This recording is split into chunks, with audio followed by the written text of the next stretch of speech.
Today I am at the world famous Fox River here in Depere, Wisconsin. And you know what, because a lot of you folks might be new to the area or coming from a long ways to come out here and fish. So what I'm gonna do is I'm gonna talk about everything from the boat launch, to the fees, to the parking areas, to the places where you can fish offshore right here in Depere, Wisconsin, as well as some of the rules and regulations in case you're unaware of that. So let's go over all of that right now.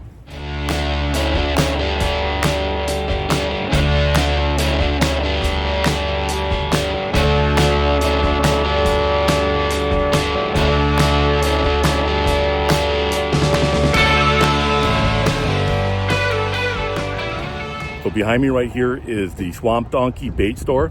That's where you get your bait when you come up, and then he's got all kinds of jigs, lures, and all kinds of goodies in there. So let's go take a look and see what he's got in the bait shop today. So everybody, this is Rob from Swamp Donkey. He's been here for how many years, Rob? How many years have you been here with putting up bait? 12 or 13. 12 or 13 years. So when I come up here with my buddy or friend, this is where we go, right here to the Swamp Donkey bait shop. Awesome bait, always fresh, and he's got plenty of jigs and lures. So let's head inside and see what he's got. This is inside the bait shop here. So Rob's got plenty of custom lures. Great group of guys. One of the nice things about coming here and visiting Rob and these guys is they always give you an honest answer. You know, if the fishing isn't the greatest, they're not going to try to tell you that it is and try to sell you something that you don't need. But they're always on top of things. They know what the hot colors are. They know what minnows are the ones to use, or plastics in some cases. But they have a really good little business here. We got some minnows in here. So folks, if you come up here to Depere, Wisconsin, make sure that you stop at the Swamp Donkey. Great group of guys. They're always willing to help you out. They've always got the freshest bait in the area. When I pull in the parking lot here at Fox Point, the first thing I do is park in one of these lanes, and then I head up to Swamp Donkey to get my bait. And then usually, if I have a buddy with me, he heads down and he gets the ticket, and it makes everything very fast and very convenient that way. And then by the time I get the bait, by the time he gets the ticket for the vehicle to park, then we're all ready to go. And all we have to do is basically drive all the way down and then put our boat in and then come out. And once again, it makes it super, super efficient. You know, this can get really, really busy here, especially on the weekends. So the key here in some ways is to be very efficient. But if there's one thing that I have to say, is that a lot of the folks down here know how to back a boat in. They are very, very good at it, and everybody has common courtesy for the most part, and you know, can never take that for granted. So here's the area that you're going to pay. There are actually restrooms on the back side here. The launch fee currently, the making this video, is $6. And then there is a small little area right here that you can bring your boat and vehicle in, park, then quick come over here, pay, get your ticket, place it on the front of your dash of your vehicle.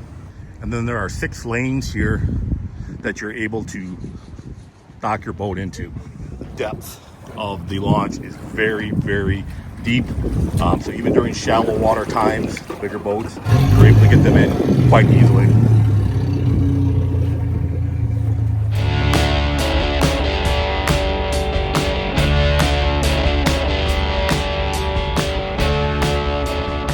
At Voyager Park, and one of the nice things about Voyager Park is there's lots of areas here to fish if you are a shore fisherman. And you have everything from the big deep hole, which is down here a little bit, and then actually behind me, we'll walk down this way, it actually shallows up and gets kind of rocky in some spots. So both of these areas are excellent areas to catch big fish from shore. You don't always need a boat. That's one of the nice things about fishing here from shore at Voyager Park. I'm currently at the tip of the Voyager Park here to the far east. I'll put that on the map for you folks. Now this particular spot, as you can tell, is quite rocky, and actually the water for this time of year is down quite a bit. A lot of times this water is way up to here, and right now it is down more than I've seen it in a while. With that being said though, when those big females come in, right when they spawn, this is one of the best spots to be in if you're a shore fisherman, because these females like to come up into this rocky area here. And for the most part, out of all the areas from shore, this doesn't get fished as much as some of the areas closer to the dam. So if you're kind of looking for that one spot to kind of get away from the crowd most of the times, this is a pretty decent spot. And actually what's kind of nice about it is that there are some lamps right up there by this pavilion, and they kind of help light the area up. So you kind of have some lighting to kind of help you see with some things, especially if you get a big walleye on, or you're trying to look at your bail and your reel and see if you get any backlashes or whatever the case may be. So that's kind of nice to have down here when you're fishing here as well. Don't let the park fool you. Just because it's a shore spot, there have been a lot of big fish caught through here, and a lot of them at night. As far as fishing regulations go, you're allowed one fish over 28 inches. This is a trophy fishery here. And then up until the opener, the Wisconsin opener, which is the first Saturday in May, then you're allowed 3 fish, and there is no size limit. But usually at that time, most of these bigger fish have already gone out into the main lake, although there are some residual walleye that will stay in the area here that you can catch. But just so that way you're aware of it. So for the most part, if you're here during that main walleye spring run, what everybody comes here for, 1 fish over 28 inches. So this wall right here essentially makes up the deeper portion of the Fox River, and I call out front the hole because there's really a big deep hole, 35 feet deep, and then actually the edge of the hole comes up towards where everybody's fishing here. And now this is not a spot you're going to want to walk out with waders, because as soon as you go over the edge here, you'd be underwater. It's that deep. And matter of fact, if you look, there's some boats that are out there, and they are on the back end of that hole that's out here. Once again, this is a great park. It's got lights here for the folks if you come down here to fish. You might need a longer net because it does drop off a lot. So if you do get a big walleye on and you have just a regular net, it's more than likely not going to be long enough to haul that fish in. So if you do come down here and you do get into a fish, even a smaller walleye, you're going to want that really long handled net. There's a gentleman right here, and he's got one of the longer nets right there.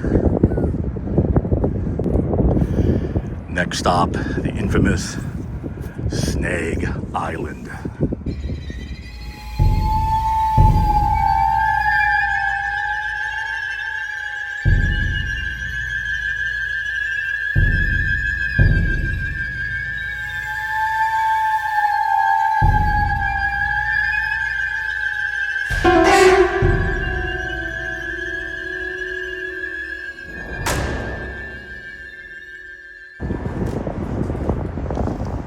So on my right here is the infamous Snag Island. And being that this can get loaded with people, this particular island here, it's real small, and it's been called Snag Island for years.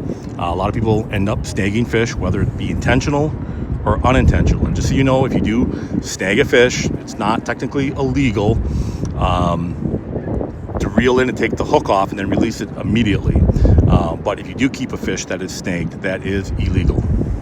The other reason I believe they call it Snag Island is because, well, it's basically shoulder to shoulder at times, even late at night down here on this particular island, and you gotta be careful. You could get snagged very easily because there's a lot of people here that may not be paying attention to essentially where they're casting, and you always have to be a little careful on that. So this is always the infamous Snag Island. It's right up there with Alcatraz. Now, if you want to get down to the infamous Snag Island, you'll just take these steps, and then you can walk straight ahead. And right there is the island. You can fish from the right side or the left side. The left side becomes more popular, and then the very tip, the very point, that tends to be the spot that gets the most people.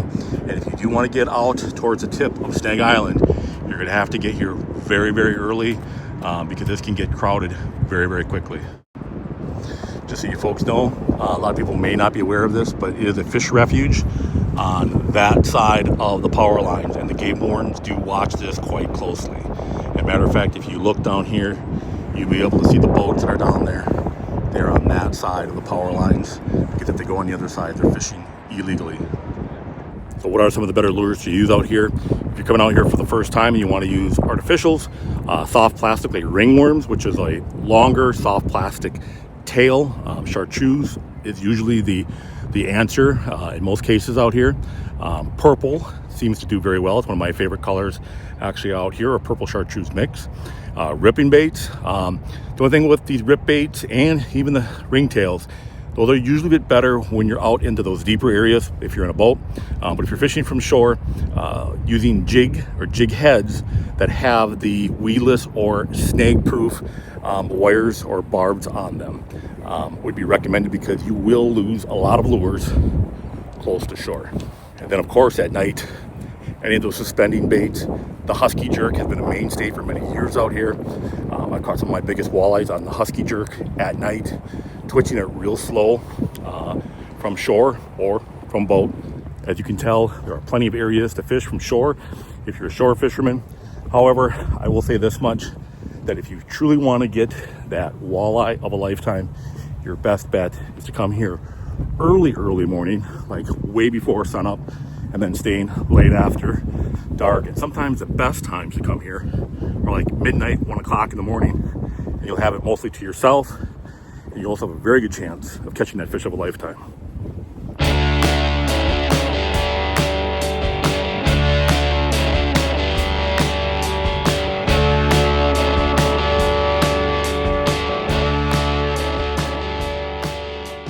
So folks, let's say you get to Fox Point and it is chock full, meaning you can't even find a place to park. You can come over to the other launch, which is on the other side of the river, on the north or northwest side of the Fox River here. This is the Brown County Fairgrounds. They do have 6 launches. Now, the only difference I would say is that these launches here are a lot more shallower. So during these shallow water times, if you do have a bigger boat, you're going to want to launch over at the Fox Point location. Now, the one thing though is kind of nice is, let's say you're fishing by yourself, and you bring your boat down here, you have stronger north or northwest winds. This is the launch that'll be ideal for you, because it won't be essentially as windy or rough on this particular side.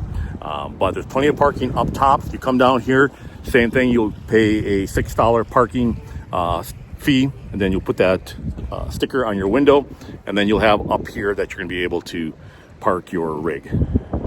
Now, I'm going to give you shore fishermen just a little secret here. But if you come over here, you can tell there's nobody over here. And I'm at that Brown County Fairground launch. And if you look down here, this is kind of a little secret spot. There's a little point right out there. And that particular little point, if you fish off that, it's a little more shallower through here. It's not real deep.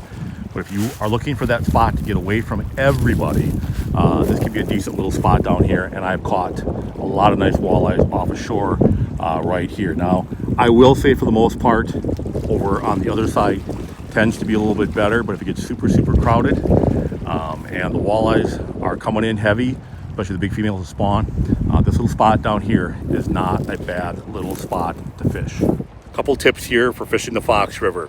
Now, if we get a hard rain, especially when there's no snow on the ground like there is right now, this river will muddy up and it'll get like chocolate milk. So if you can see that in the forecast, I really would avoid this river when it gets to be chocolate milk. Can you catch walleyes? Yeah. Is it worth your time? I'm not so sure. I've been out here when it's been real chocolatey, we'll call it, and it really makes for super tough fishing. I won't waste my time if I know that happened, and it usually takes about 3 to 4 days to clear up. So if you are watching the weather, you see a big rainstorm come through, count about 3 days out, and then head back in here. And actually some of that can be some of the best fishing, because the water is just starting to clear up just a little bit. Because if it's too clear, that can make it tough out here as well, and then becomes strictly a night bite for that purpose. The other thing is, if you're planning to fish the Fox River in Depere, is that the wind out here, if you get an east wind, that wind likes to back the current up. And if you're like me, you like to slip the current, meaning you like to keep your lines vertical when you're in the boat, that east wind can really mess up your ability to remain vertical. And I just noticed the east wind out here, the fish just don't bite the greatest.